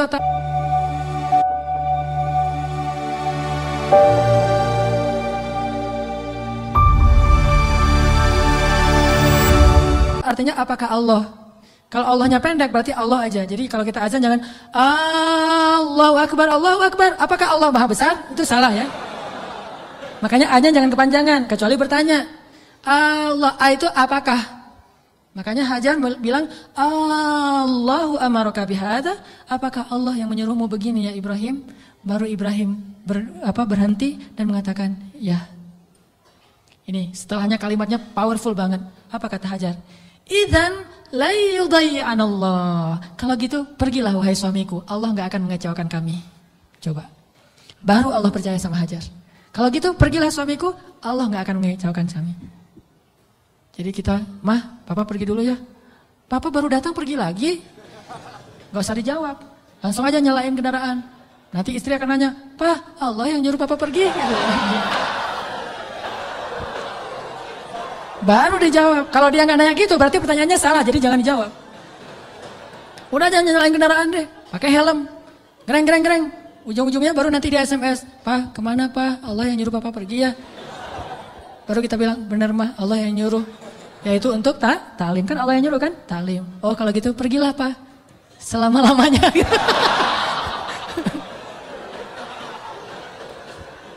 Allah gak akan mengecewakan kami, kata Hajar teh. Idzan la yudayyi'anallah. Kalau gitu Allah tidak akan mengecewakan kami. Itu kata kuncinya tuh. Dan itu gak ngomong dengan gombal ke Allah. Allah Maha tahu isi hatinya Hajar radhiyallahu anha. Makanya Allah percaya banget sama Hajar. Akhirnya pergilah Ibrahim. Nggak ngomong, ya suamiku jangan lupa kirim SMS ya. Udah sampai di mana kan khawatir gitu. Jangan lupa kirimin bekal setiap bulan 10 juta aja, nggak usah banyak-banyak. Gitu. Nggak ada bekal. Tahu berapa lama Ibrahim meninggalkan Hajar di situ? 13 tahun. Nggak ada kabar, nggak ada apa-apa. 13 tahun. Kalau kita mah baru keluar 13 jam mungkin. Wah udah curiga nih. Gak pulang-pulang 13 jam, jangan-jangan pingsan lagi. 13 tahun gak pulang-pulang. Hajar ditinggalkan dengan air hanya bertahan 1 hari aja. Udah gitu Hajar gendong anaknya Ismail tinggal di situ berdua aja di tengah padang pasir. Gelap banget kalau malam dingin, kalau siang panas banget. Dinginnya itu saya karena lama tinggal di padang pasir. Gini-gini saya ini orang padang pasir ya. Jadi kalau malam dinginnya tuh sampai kayak jarum nusuk-nusuk ke kulit. Itu di padang pasir. Dinginnya malam. Kalau pagi, kalau siang panasnya itu kayak kita dibakar. Ekstrim. Bawa bayi. Hari pertama masih aman, masih bisa minum, rotinya direndam. Hari kedua habis air, Ismail menangis. Panik kan? Ini gimana nih? Air cari di mana? Lari-lari yang kita tahu. Naik ke atas bukit. Di mana ada burung yang kalau ada burung berarti pertanda ada air. Nggak ada burung, tapi ngelihat genangan air, turun lari. Karena pengen mendapatkan air buat anaknya yang masih kecil. Sayang banget sama Ismail. Pas turun lari ternyata nggak ada apa-apa. Naik lagi ke bukit berikutnya namanya Marwah. Turun mondar-mandir. Kenapa sampai 7 kali di tempat yang sama? Saking paniknya. Ismail terus dari kejauhan terdengar suaranya menangis. Pas Hajar sampai di bukit Marwah, suara tangisan itu hilang. Mulailah Hajar was-was dan khawatir. Jangan-jangan Ismail sudah meninggal karena kehausan.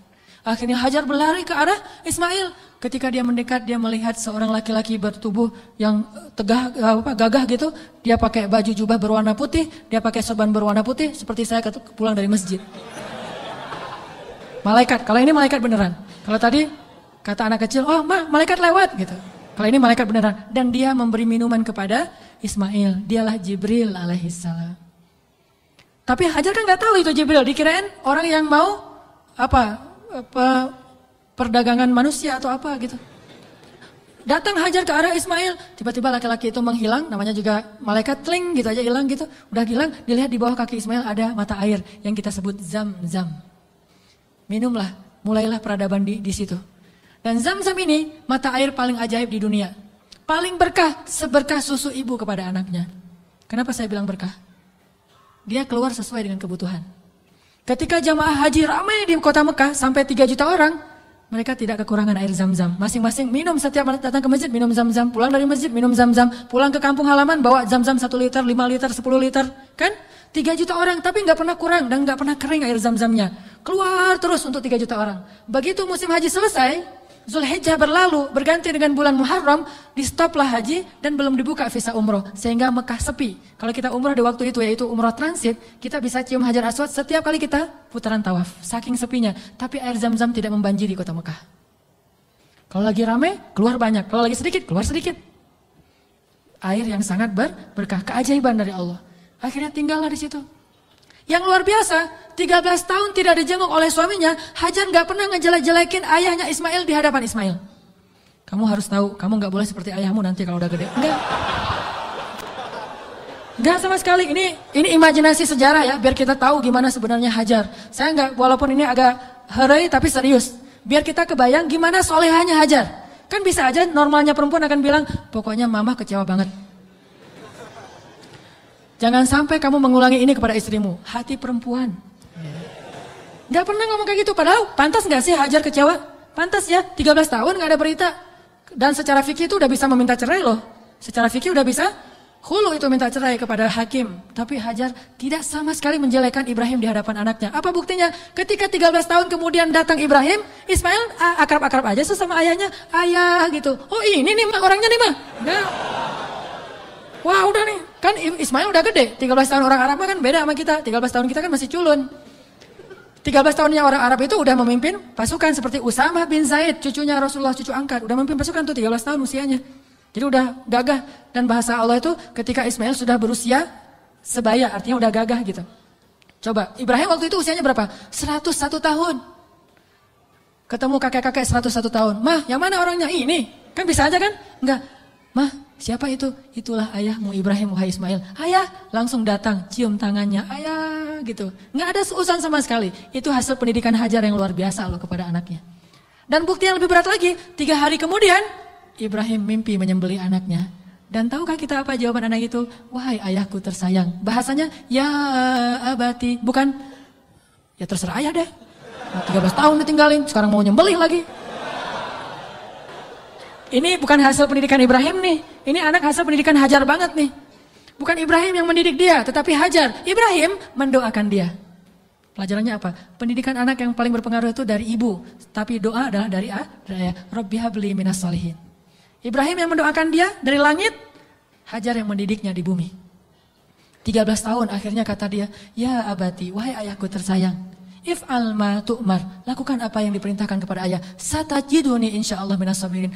Akan engkau dapati aku termasuk orang yang bersabar. Jadi gak mau nyusahin ayahnya dalam menjalankan perintah Allah. Dia tahu ayah yang nabi. Jadi jangan sampai ayah saya susah gara-gara saya yang gak rela. Saya rela banget wahai ayah. Yang penting ayah taat sama Allah. Saya akan bersabar wahai ayah. Coba kalau Ismail bilang, apa gak salah ya? Kok mimpinya aneh-aneh gitu? Pasti godaan setan deh. Gitu kan? Atau yang lebih ekstrim lagi, ayah tega. Udah ninggalin mama, sekarang mau nyembelih saya. Wah, ini bener nih ayah nih. Pasti nih bukan nabi dan segala macam. Enggak marah-marah sama ayahnya. Udah aja sami'na wa ata'na. Ismail lah gitu. Anak seorang siddiq, anak seorang ibu yang siddiqah, anak seorang ayah yang siddiq dan melahirkan anak juga yang siddiq. Dan itu bukan basa-basi ya, benar-benar dibawa ke sebuah jabal kurban namanya bukit di daerah Arafah. Di sana Ibrahim udah mengasah parang, golok. Ketika ngeliat golok, Ismail nggak bilang, ternyata serius ya? Kirain tadi main-main gitu. Enggak, serius. Ismail tahu, udah ditidurkan Ismail. Sebelum ditidurkan Ismail curhat dulu sama ayahnya. Ya ayah, ya abati. Abati itu panggilan lembut. Kalau yang biasa ya abi. Jadi kalau kita bilang abi itu biasa. Kalau mau lebih lembut, abati itu lembut banget. Wahai ayahku tersayang. Ya abati. Supaya ayah tidak berat hati dalam melakukan perintah ini, tolong tutuplah wajah saya. Biar ayah nggak ngelihat wajah saya. Takut kasihan. Oh ya, ditutup. Wahai ayah, tutup tubuh ayah dengan kain supaya darah saya tidak mengenai baju ayah dan dilihat oleh ibu. Nanti ibu jadi sedih. Ditutup. Wahai ayah, sampaikan salam saya ke ibu. Saya sayang sekali kepada ibu. Coba gimana hati seorang ayah. Terakhir, ayah, tajamkan pisau itu supaya memudahkan saya. Berarti yakin banget kan? Gak ada sama sekali kepikiran oleh Ismail, tenanglah ntar diganti dengan domba. Gak kepikiran. Itu mah kita yang udah yakin karena udah baca buku. Dan salah lagi baca bukunya. Buku yang kita baca tuh Ismail tiba-tiba berubah jadi domba. Terus Ismailnya kemana? Kan gitu kan bukunya. Padahal gak gitu. Ismailnya dibangunkan, dombanya keluar dari bukit terus disembeli. Bukan Ismail berubah jadi domba, tetap aja anaknya. Cuma dari kutuk jadi domba kan. Saya kayak malin kundang. Enggak, itu mah salah dalam catatan buku sejarah. Ya ayah, sampaikan salam saya ke ibu ya. Dan tolong jangan ceritakan ini dulu kepada ibu. Padahal dia tahu ibunya soleha banget dan kuat banget. Akhirnya ditaruhlah golok itu di leher Ismail. Dan Ibrahim mengatakan Bismillah Allahu Akbar. Mau ditarik tuh. Yakin dan Allah tahu isi hati Ibrahim. Mau ditarik. Ismail udah pasrah aja. Udah ini terakhir kali saya hidup di dunia. Baru ketemu 3 hari dengan ayah saya. Pas mau ditarik. Allah tahan tangannya Ibrahim seperti orang stroke. Gak bisa gerak gitu. Baru Allah berfirman. Ya Ibrahim. Qad saddaqatar ru'ya. Engkau sudah membenarkan perintah. Allah udah percaya sama Ibrahim sekarang. Ditahan. Akhirnya kata Allah angkat Ismail. Ini adalah bala'ul mubin. Inilah ujian yang berat untuk melihat siapa yang benar-benar beriman. Gitu cara Allah percaya sama kita. Lewat ujian hidup kita. Lewat masalah-masalah kita. Apakah kita masih yakin sama Allah? Sampai ke titik darah penghabisan. Masih yakin sama Allah? Justru di titik itulah nanti Allah percaya sama kita. Allah ganti semua musibah itu sebagai rahmat. Allah kasih dia seekor domba yang sangat besar. Dan kelak itu menjadi syariat yang sangat indah bagi kaum muslimin. Diabadikan sepanjang masa. Ribuan tahun dikenang. Ini bukti. Maka buat Allah percaya sama kita, maka Allah gak akan mengecewakan kita. Ingat kata-kata Hajar, la yudayya'anallahu idzan.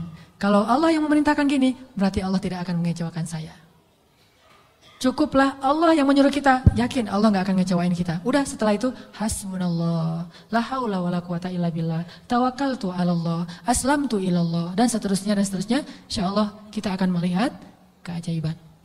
Itu aja teman-teman yang dirahmati Allah. Mudah-mudahan kita menjadi orang yang bisa selalu mengandalkan Allah dalam hidup kita. Sampai Allah percaya sama kita, lalu Allah menunjukkan keajaiban dalam setiap urusan kita. Marilah kita tutup dengan berdoa. Semoga ilmu yang sederhana yang baru kita dapatkan benar-benar menambah semangat kita untuk lebih yakin kepada Allah Subhanahu wa taala. A'udzu billahi minasy syaithanir rajim. Bismillahirrahmanirrahim. Allahumma lakal hamdu wa lakash syukru ya rahim. Lakal hamdu wa lakash syukru ya karim. Lakal hamdu wa lakash syukru ya arhamar rahimin.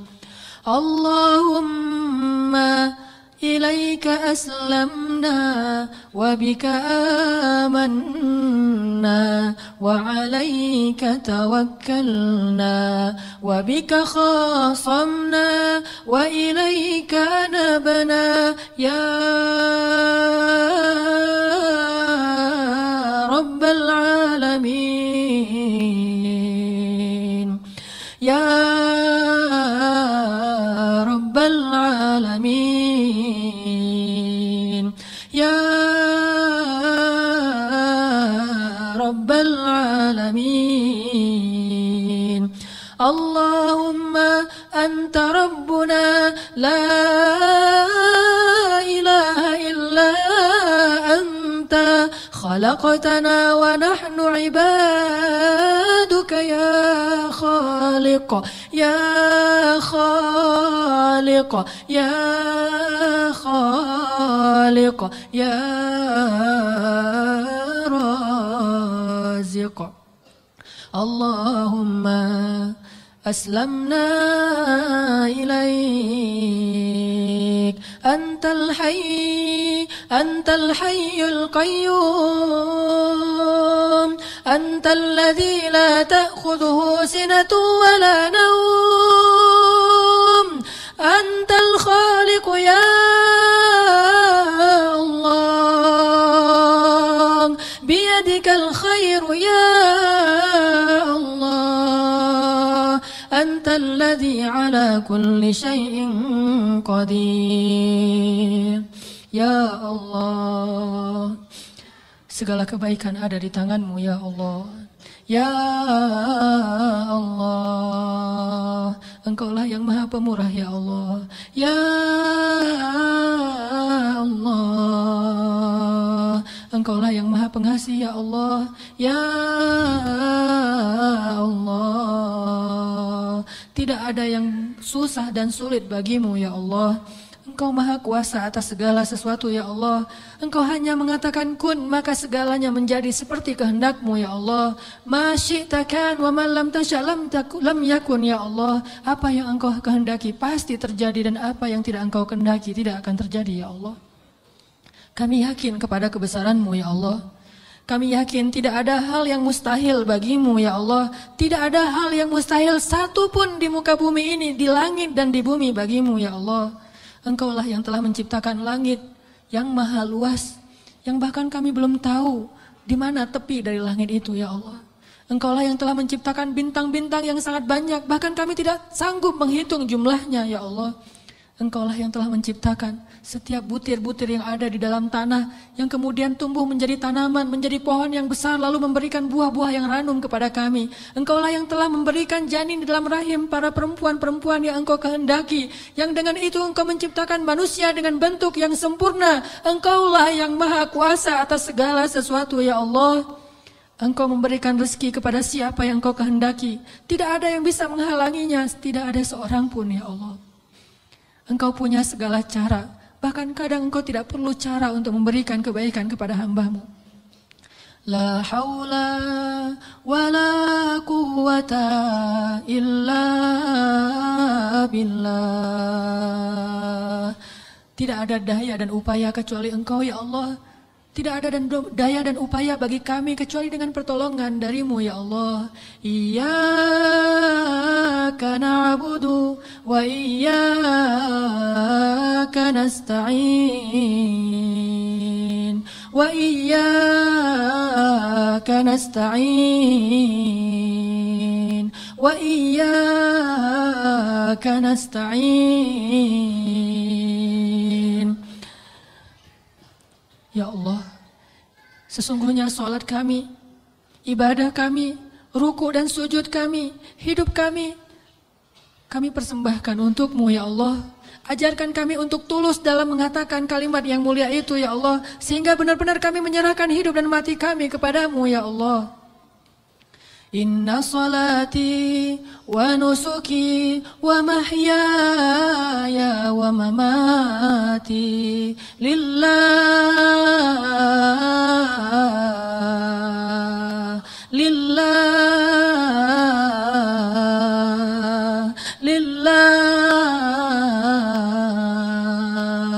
wa mahyaya wa mamati lillahi rabbil alamin. Ya Allah ya Arhamar Rahimin, kuatkanlah hati kami dalam keimanan ya Allah. Kami tidak tahu bagaimana keadaan kami di akhir hayat kami nanti. Bisa jadi saat ini kami menjadi orang-orang yang dekat kepadamu, tiba-tiba di akhir hayat kami menjauh dari-Mu, dan tidak ada yang bisa menyelamatkan kami hari itu kecuali Engkau ya Allah.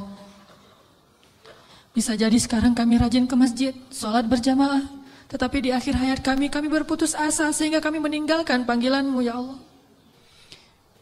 Kami berlindung kepada-Mu ya Allah dari kelemahan diri kami sendiri ya Allah. Kami tahu Nabi-Mu pernah bersabda, bisa jadi seseorang sepanjang hidupnya beramal solih, amal ahli surga sampai jaraknya dengan surga hanya sejengkal saja, tetapi berlalulah ketetapan yang lain sehingga dia mati dalam keadaan syirik dan kufur dan masuklah dia ke neraka. Kami berlindung kepada-Mu dari keadaan orang seperti itu ya Allah. Tidak ada yang bisa menjamin kami selamat. Bukan ibadah kami, bukan sholat, bukan sujud, bukan rukuh kami, bukan kesolehan kami. Bahkan orang yang paling soleh seperti seorang laki-laki Bani Israel bisa kufur dan akhirnya su'ul khatimah di akhir hayatnya ya Allah. Hanya Engkau yang bisa menjamin akhir hayat kami ya Allah. Kami belum merasa aman meskipun sekarang kami bersyukur mendapatkan hidayah untuk berhijrah. Tetapi tidak ada yang menjamin kami bisa istiqomah seperti ini sampai akhir hayat ya Allah. Ya muqallibal qulub, Ya muqallibal qulub, tsabbit qulubana. Wahai yang membolak-balikan hati, tetapkanlah hati kami dalam keimanan ya Allah. Tetapkanlah hati kami dalam keimanan ya Allah sampai akhir hayat kami, agar kami bisa menutup usia kami dengan kalimat la ilaha illallah, dan hanya itulah jaminan bagi kami untuk selamat di akhirat ya Allah. Ya Arhamar Rahimin, kami kadang pernah melihat saudara-saudara kami yang Engkau uji dengan sakit yang amat berat, dan mereka bersabar menghadapi ujian itu. Mereka miskin, lalu Engkau uji dengan sakit yang bahkan banyak para dokter mengatakan mungkin tidak akan sembuh lagi, dan mereka hampir tidak punya harapan untuk sembuh, tetapi mereka bersabar dan ridho dengan ketetapan-Mu. Lalu kami menyadari, bagaimana jika kami yang Engkau berikan ujian seperti itu? Apakah kami akan sabar atau kami akan berputus asa ya Allah? Ketika kami harus merasakan sakit 24 jam dalam sehari yang luar biasa rasanya, apakah kami akan bersabar atau kami berputus asa sehingga kami datang kepada para dukun atau akan bunuh diri dalam keadaan kufur ya Allah? Tidak ada yang menjamin kami akan kuat pada hari itu kecuali Engkau ya Allah. Wahai yang menggenggam hati hamba-hambanya, genggam eratlah hati kami dalam kasih sayang dan hidayah-Mu ya Allah. Kami berserah diri kepada-Mu ya Allah. Ya Arhamar Rahimin, jangan biarkan kami tergelincir ketika kami mendapatkan ujian-ujian yang sesungguhnya ujian itu agar Engkau percaya kepada keimanan kami. Sadarkanlah kami selalu, agar kami selalu percaya bahwa ujian adalah agar kami membuktikan keimanan kami kepadamu, sehingga kami bisa bertahan dalam ujian itu ya Allah. Kuatkanlah kesabaran kami ya Allah. Lapangkanlah dada kami ya Allah. Bimbinglah pikiran kami agar selalu berhusnuzon kepadamu dan kepada hamba-Mu ya Allah. Ya Arhamar Rahimin, bantulah kami dalam segala masalah kami ya Allah. Engkaulah yang maha pemberi rezeki, limpahkanlah rezeki yang halal bagi kami ya Allah. Tidaklah kami meninggalkan pekerjaan yang menurut syariat agamamu itu haram, kecuali karena kami takut kepadamu ya Allah. Dan kami yakin Engkau menyediakan yang lebih baik setelah kami berhijrah dari pekerjaan yang haram itu ya Allah. Kami percaya dan yakin. Maka tunjukkanlah keajaiban kepada kami, beri kami rezeki yang lebih baik setelah kami meninggalkan yang syubhat. Ya Arhamar Rahimin, di antara kami ada yang berharap sekali Engkau anugerahkan keluarga yang menyejukkan mata. Anugerahkanlah keajaiban kepada kami. Berikan kepada kami pasangan-pasangan yang menyejukkan hati kami. Mungkin kami mencintai seseorang karenamu, tetapi dia tidak tahu tentang perasaan kami. Beritahu kepadanya ya Allah, karena tidak tahu bagaimana cara kami mendekatinya, kecuali mendekat kepada Rabb-Nya ya Allah. Engkaulah Rabb hati segala makhluk-Mu ya Allah. Ya Allah, jadikanlah kami termasuk orang-orang yang Engkau bimbing perasaannya, agar selalu mencintai yang Engkau cintai ya Allah. Ya Arhamar Rahimin, anugerahkanlah juga untuk kami, jika di antara kami ada yang sedang sakit, beri kami kesabaran dan kesembuhan ya Allah. Jika di antara kami ada yang telah wafat, maka rahmatilah saudara kami yang telah kembali kepadamu ya Allah. Ya Arhamar Rahimin, ampunkanlah dosa ayah dan ibu kami ya Allah. Bagaimanapun juga, karena jerih payah, keringat, darah, air mata mereka, kami tumbuh menjadi orang yang seperti sekarang ini ya Allah. Menjadi orang yang insya Allah dengan seizin-Mu menjadi orang yang bahagia ya Allah. Karena perjuangan orang tua kami lah akhirnya kami bisa hidup layak ya Allah. Walaupun kami sering mengkufur dan mengingkari kebaikan orang tua kami ya Allah. Ya Arhamar Rahimin, kami tidak sanggup membalas kebaikan orang tua kami. Kami hanya mampu mendoakan kebaikan untuk mereka ya Allah. Ampunkanlah dosa ibu kami ya Allah. Ampunkanlah dosa ayah kami ya Allah. Ampunkanlah dosa guru-guru kami ya Allah. Ampunkanlah dosa pasangan kami, suami dan istri kami ya Allah. Ampunkanlah dosa anak-anak kami ya Allah. Ya Arhamar Rahimin, tunjukkanlah mujizat-Mu untuk kaum muslimin di Gaza. Tunjukkanlah mujizat-Mu untuk kaum muslimin di Palestina. Tunjukkanlah pertolongan-Mu seperti Engkau menolong Ahlu Badar dengan menurunkan ribuan malaikat kepada kaum muslimin di Suriah ya Allah. Tidak sulit bagimu untuk menolong saudara-saudara kami yang ada di Suriah.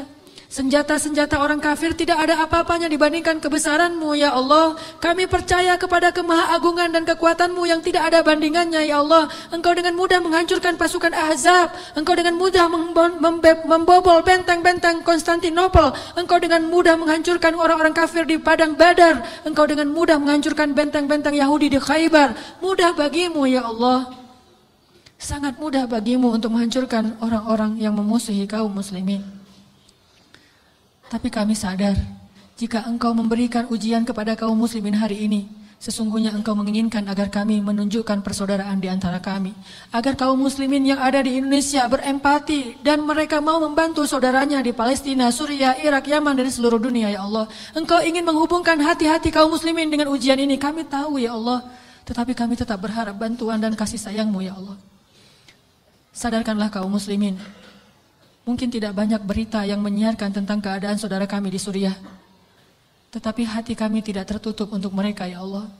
Ajarkanlah kaum muslimin untuk menyayangi saudaranya seperti satu jasad ya Allah. Berikanlah kemampuan kami untuk bisa membantu kaum muslimin di seluruh dunia. Dan bantulah kaum muslimin di seluruh dunia dengan kesabaran, dengan ketabahan, dengan kekuatan dari-Mu ya Allah. Kami yakin mungkin Engkau lebih mencintai orang-orang di Palestina daripada kami, sehingga Engkau mengambil nyawa mereka dalam keadaan syahid. Maka sayangilah kami seperti mereka, sehingga Engkau kelak memberikan kami pahala syahid karena kami menolong mereka ya Allah. Rabbana zalamna anfusana wa illam taghfir lana wa tarhamna lanakunanna minal khasirin. Maafkanlah kami ya Allah, jika selama ini kami masih ragu kepadamu ya Allah. Kami masih bimbang dan ragu kepada kebesaran-Mu ya Allah. Mulai sekarang kami akan belajar yakin kepadamu. Belajar selalu mengandalkan-Mu dalam segala urusan kami. Kami tidak akan bergantung kepada makhluk. Kami bergantung kepadamu. Kalaupun kami menggunakan makhluk, kami bekerja sama dengan manusia, itu karena perintah-Mu, bukan karena kami ragu kepadamu ya Allah. Rabbana atina fid dunya hasanah wa fil akhirati hasanah wa qina adzabannar. Ya Allah, jadikanlah kami laki-laki yang selalu percaya kepada kebesaran-Mu. Anugerahkanlah kepada kami istri seperti Hajar. Anugerahkanlah kepada kami anak laki-laki seperti Ismail. Dan anugerahkanlah kepada kami suami seperti Ibrahim. Anugerahkanlah kepada kami orang-orang yang selalu percaya kepada-Mu. Dan jadikanlah kami termasuk di antara orang-orang yang beriman. Ya Rabbana, beri kami hasanah di dunia, hasanah di akhirat, dan jauhkanlah kami dari api neraka. Alhamdulillahirrabbilalamin. Teman-teman yang dirahmati Allah, setelah kajian ini, oleh-oleh yang kita bisa bawa pulang, selalulah mengandalkan Allah dan bersabarlah dengan ujian. Buat Allah percaya kepada kita, kemudian tunggulah keajaiban terjadi dalam kehidupan kita. Mudah-mudahan ilmu yang malam ini kita dapatkan benar-benar mengubah kehidupan kita menjadi lebih.